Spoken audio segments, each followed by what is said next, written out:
From forgiveness then, forgiveness of self, forgiveness of others, we moved into discouragement and how disappointment leads to discouragement and how we are all bound to fail spiritually, and we are all bound to fall short daily.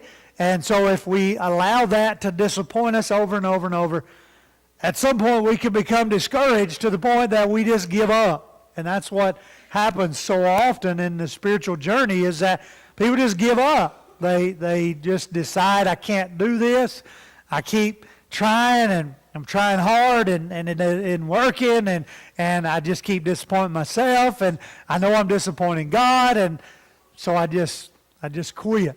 And so those were kind of the first 4 steps, handled in 2 different arenas: being disappointed by others, being disappointed by yourself, forgiving others, forgiving yourself. And so this morning we come to the 42nd chapter of the book in step 5. And step 5 involves friendship. And so what does true friendship look like? What is the value of true friendship? So we're moving into, I'm not suggesting that the first 4 steps are we have some control in those steps, absolutely. And we can be the encouragement that people needs, and we can help them with forgiveness that they need to offer or to give themselves. When we get to step 5, it's all on us, in my opinion. In other words, we are in complete control of making the effort to establish friendships. Now, they tell us that a new Christian, I don't know any statistics on a unfaithful Christian, but they tell us that a new Christian, and I would suggest the same or maybe more so for a person who is unfaithful, that a new Christian needs to make 8 friendships within the church within the first year. And so some of you are in a program that we've started here. We're just calling it the New Converts class, and basically it's for new people, not necessarily just converts, but new people to the area, new people to the church. And so it's a book with 13 lessons, and the design is that within a year you would get into 13 different homes being hosted by a different family, a different couple, a different individual, and hopefully from that, right, you got 13 chances to make 8 friendships, right? Now, obviously, we would hope for 13 out of 13, but it's the reality that everybody's not going to be close to everybody, and you're going to connect with some people better or more readily than you are others, and that's just the nature. It may be age, it may be hobbies, it may be likes, it may be just personality types, different things there that go into that, but that's the goal of that effort, and many of you are involved in that, and some of you are going through that program. The reason for that is to try to establish some friendships, because we know the value of friendships within the church. If people don't feel like they belong, guess what they do? They leave. That's just that simple. It's anywhere. If you go in to a restaurant and you stand at the hostess podium for 5 minutes and no one ever comes and says anything to you, you just can't wait to eat there, can you? You leave. That's what you do. You leave. If you don't care that I'm here, then I'll go somewhere else, right? This is not my only option. Well, unfortunately, in the religious arena, we treat it a lot like fast food restaurants, right?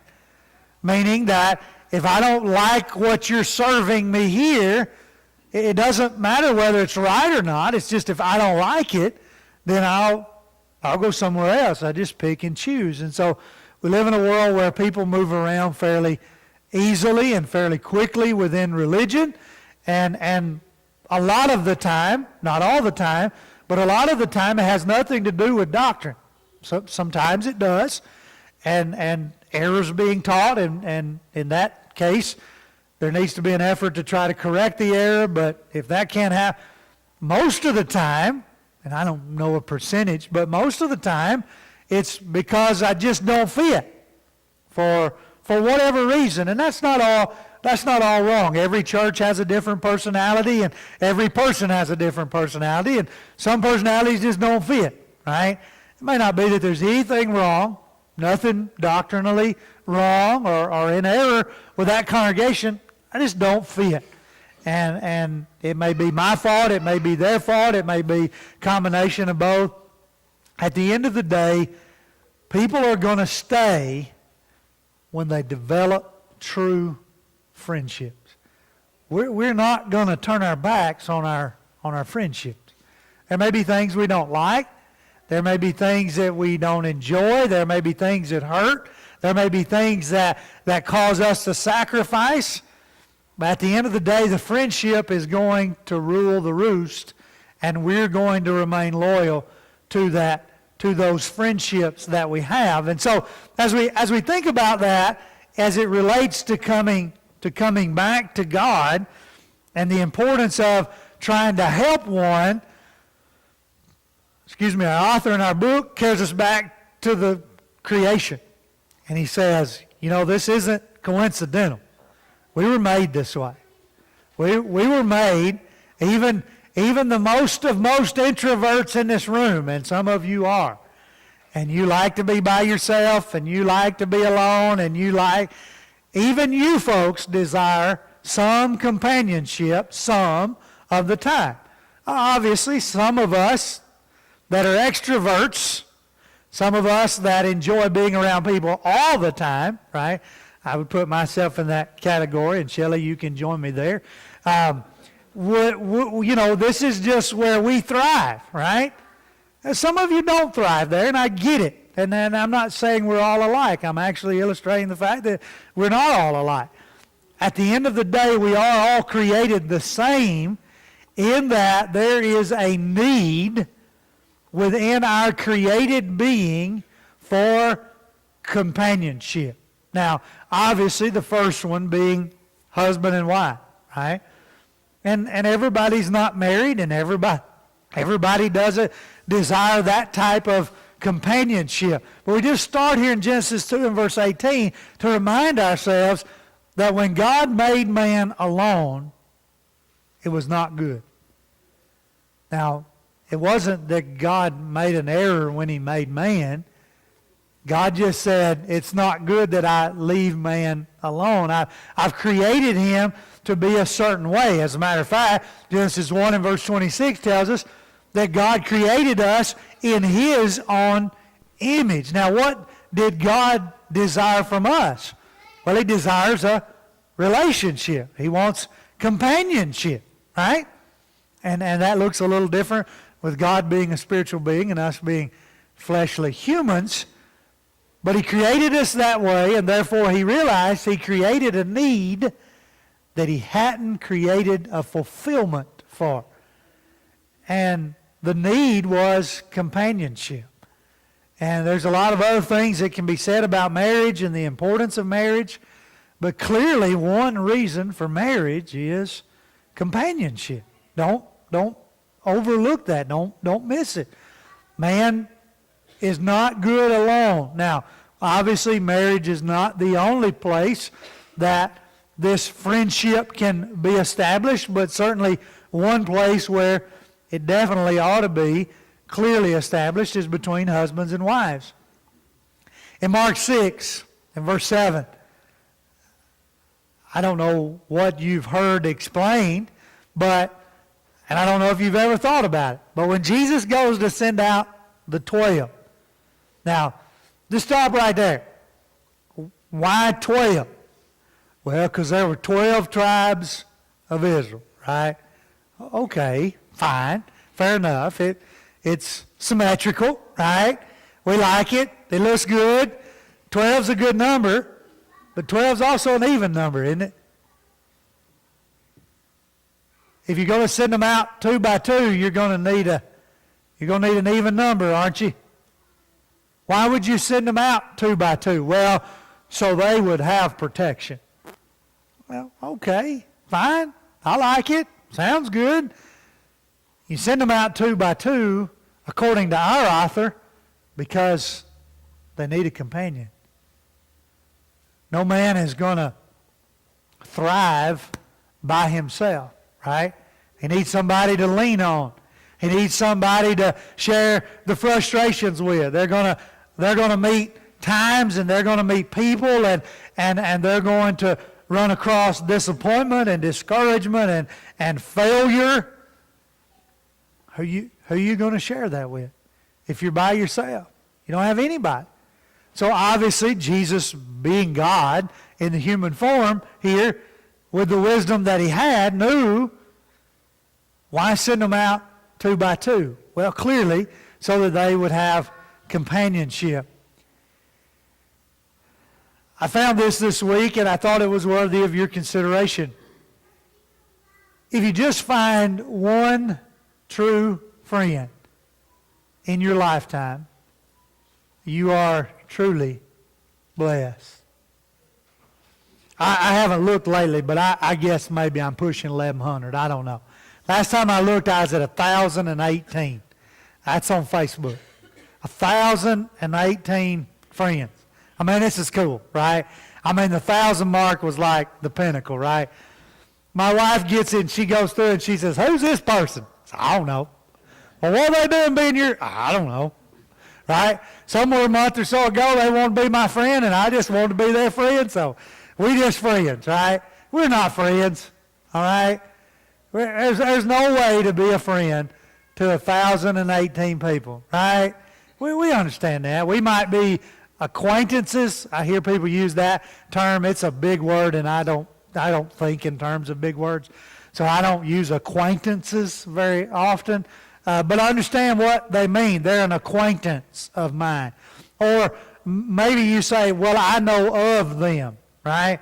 Well, that means you knew their daddy or their mama, right? And so you knew they had a kid, and that kid's grown up to be an adult and whatever. I know of them, right?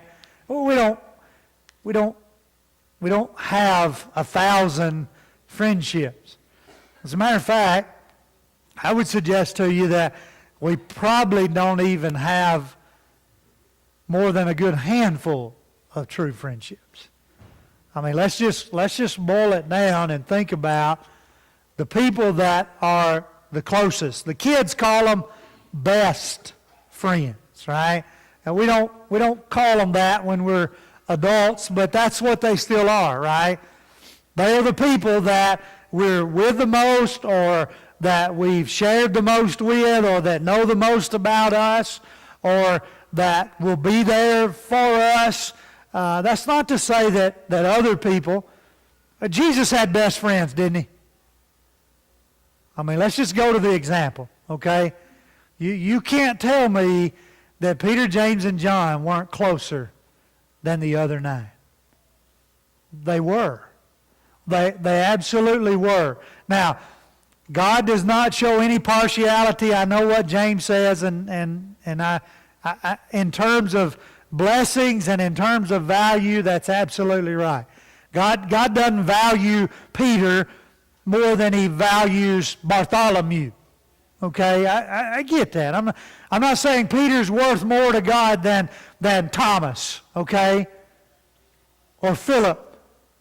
But I'm just simply illustrating the point that Jesus himself brought Peter, James, and John closer than he did the other 9. Now, he brought those 12 closer than he did the other 2,200,000, right? Or ever how many it was. I mean, there were multitudes.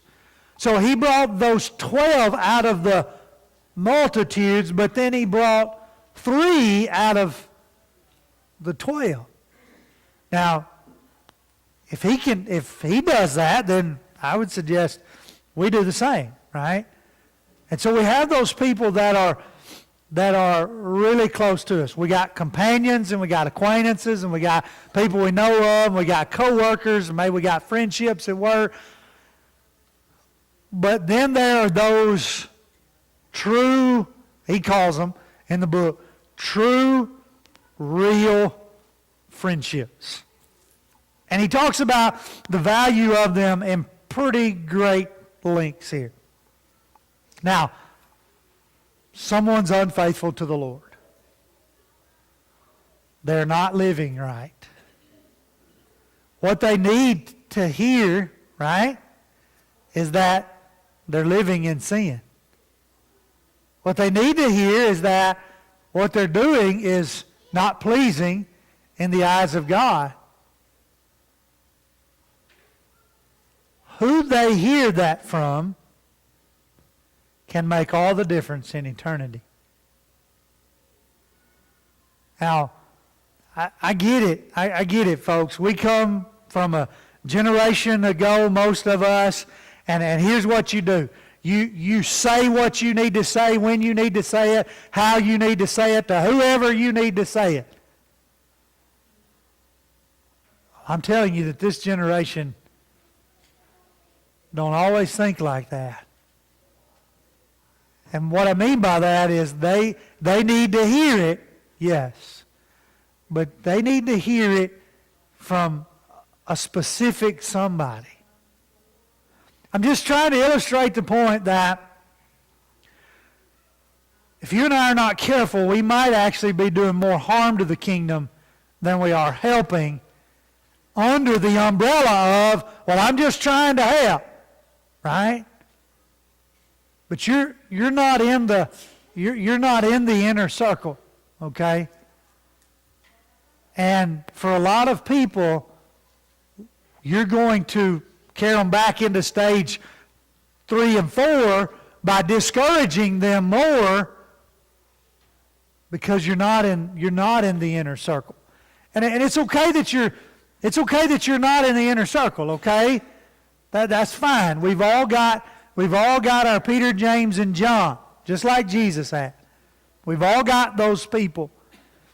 And you need to know who you are for those people, because let me tell you something. You have a huge power over those people. And you don't need to take advantage of it. You need to use it to help them. Because true friendship, as our author says, true friendship does not involve itself in sin with others. True friendship does not promote sin or ignore sin in the lives of others. Loyal friendship is about pointing out what is wrong and helping the person to admit it so that they can change. And that's the desire for all of us. We want to help the unfaithful. I believe that. I believe every person in this room wants, you know people, you've got people in your life, you've got people in your family that are unfaithful to the Lord. And you want to help them. I love that. You just need to realize if you're the right person right now. Now, there was a time in my life when I've got some unfaithful people in my family. There was a time in my life when I probably was the right person. And I missed it. I'll just be honest with you. I missed it. And I guess I'll die with that. Unless maybe somehow I can become, I don't think I'm the right person right now. And what I mean by that is I don't feel like I'm in the circle right now, but at one time I was. And there are reasons why that's changed, and it's not all bad reasons. I'm just simply using myself to illustrate to you that you may not be the right person right now. But you love them, you care about them, you take your opportunity when it's presented, maybe okay, fine, but you be careful with what you say and how you say it, because you may actually be a greater deterrent as opposed to being a help. And this all is involved in this idea of friendship, because watch what happens, okay? We find it in the Bible. As soon as David had finished speaking to Saul, the soul of Jonathan was knit to the soul of David. That's what true friendship looks like. Would you agree? Their souls are knit together. And this can happen in marriages and should happen, I would suggest. Husbands and wives are knit, souls are knit together. But it's not just marriages. It can happen amongst friends, amongst neighbors, amongst relatives, amongst co-workers, where we get to a point to where we begin to think like each other, right? Isn't that, some of you have been married a long time, isn't that scary? Right? When you know what each other's thinking. And that doesn't happen just in marriage, but it can happen in close friendships, right? Where someone you've spent a lot of time with, you've maybe grown up with, or you've been with a lot throughout life and done a lot of activities together, you begin to know what they're thinking. You can almost answer for them. I wouldn't recommend that, but you almost could, right? That is the illustration of David and Jonathan. Being knit together, being loved by one another as their own soul, as their own self. And so, you know what happens as this kind of unfolds? Obviously, verse 3, Jonathan makes a covenant with David because of this love and because of this being knit together.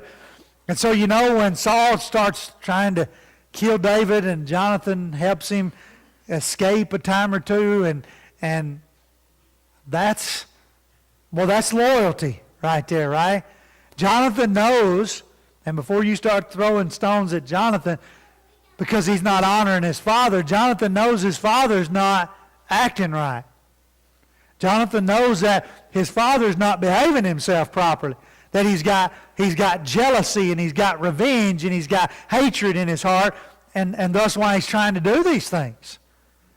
And of course, Jonathan is being used by God, obviously, in God's providence to protect the life of the eventual king, David.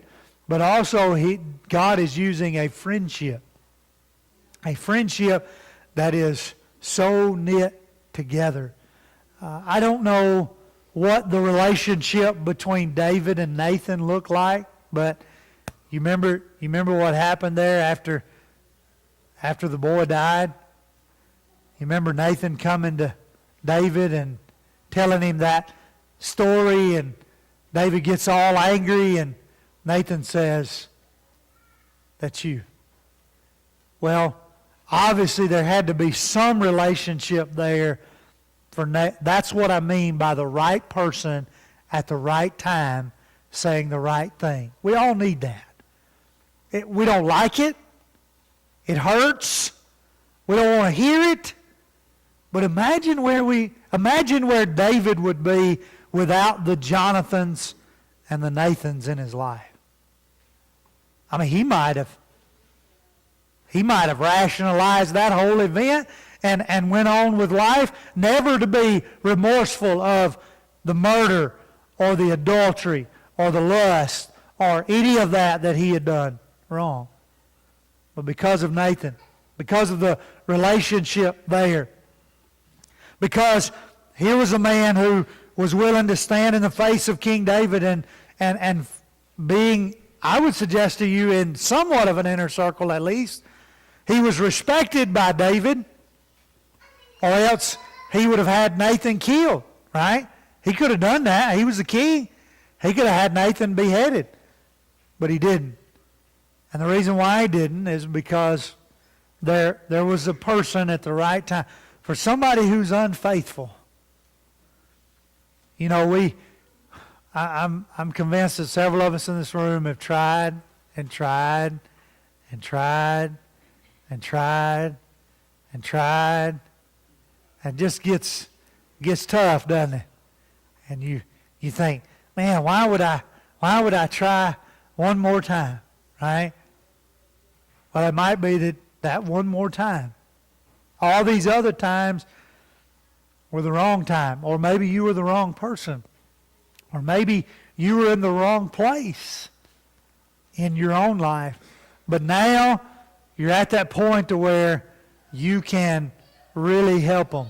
Because maybe the relationship's better Maybe you're in a different spot in your life to be able to advise or to counsel or to encourage. It might be that that inner circle has gotten tighter, and so you're a little closer, you're a little tighter to that person, and what you say might matter just a little bit more. The wise man understood the value of two, didn't he? Solomon said in Ecclesiastes 4 that two are better than one. Two are better than one. Why? Because if one falls and nobody's around, who's going to be there to lift him up? Who's going to be there to help him? Where's his companion going to be? If he's alone and he falls, he has no one to help.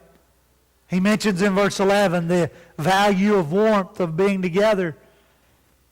Loneliness by yourself puts one in a dire situation, doesn't it? I mean, just having the presence of someone else is a huge blessing, isn't it? But one may be overpowered by another. Two can withstand him, right? And so we travel in pairs. We go together. We're there for each other. We're beside each other because we understand the value of friendship, of being close. People that are unfaithful to the Lord, they have, by and large, they've drawn themselves out on an island to themselves. And so, absolutely, we're trying to get them back to God. That's where they need to be. Absolutely. They need to be back in a relationship with God. In order to do that, sometimes we may have to build a bridge out to the island so that we can get out there on the island with them. Far too often, we're standing on opposite sides of the pond trying to throw stones to each other. You need to come over here. No, you need to come over here. No, you need to get back over here. No, I want to stay over here. And we're shouting across. And what we really need to be doing is spending our time trying to fortify a bridge, not to get ourselves away from God, but to get over to where they are so that we can help them, so that we can be a blessing to them, close blessing to them. Here's the warning, right? I think he gives the warning very clearly in this chapter, and this is the caution that we have to have. Evil companionships do corrupt good morals. Paul warned the Corinthians of that, 1 Corinthians 15 and verse 33. And so I say that just on the heels of this whole illustration of building a bridge to get to them. The whole point of trying to get to them is to bring them out of where they are. And if we're not careful, they'll try to bring us down to where they are. And that's going to be counterproductive all the way around. And so that's the warning here. Be advised that if we're not careful, they can bring us to a lower spot in our relationship when the whole goal was for us to try to help them. He says in his book, and I quote, "The need for good and true friendship is vital to the life of a Christian and the health of a soul." The need for good and true friendship is vital to the life of the Christian and to the health of the soul. If it takes 8 friendships to keep someone faithful to the Lord, that's new in the family, that's new in the kingdom, if it takes 8 friendships to increase their percentage of remaining faithful, I might suggest to you this morning it would take 10 or 12 to help someone who has been unfaithful. Because here's the reality, they've probably burned some bridges, hadn't they? They probably had some friendships inside the church that they mistreated. Now, it's going to be really hard for those people to accept them, to embrace them, to try to, because they took advantage of their friendship and they hurt them.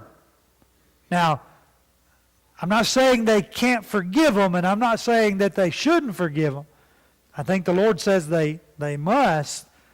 But now to try to rebuild into the inner circle, well, that's probably not happening, right?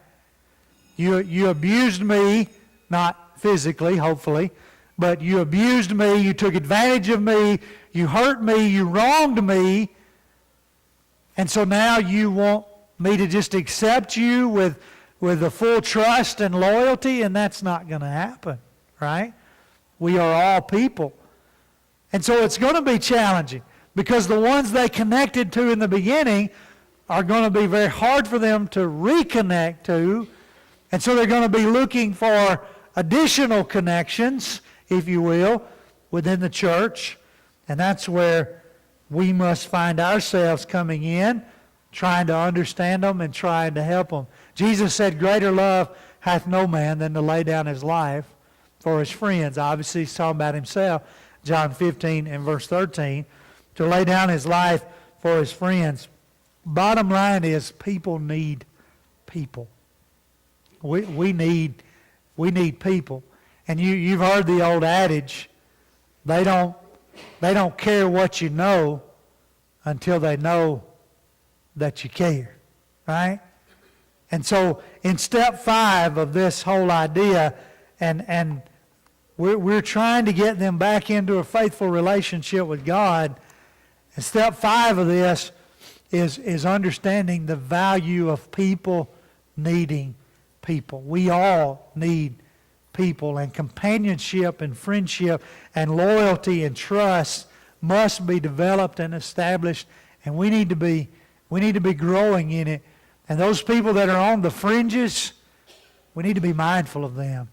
How can I be a friend to them? I may not be in the inner circle, that's fine, but how can I be of some friendship to them so that when they fall off the fringe, I will have the power to be able to say something that matters to help them get back where they need to be.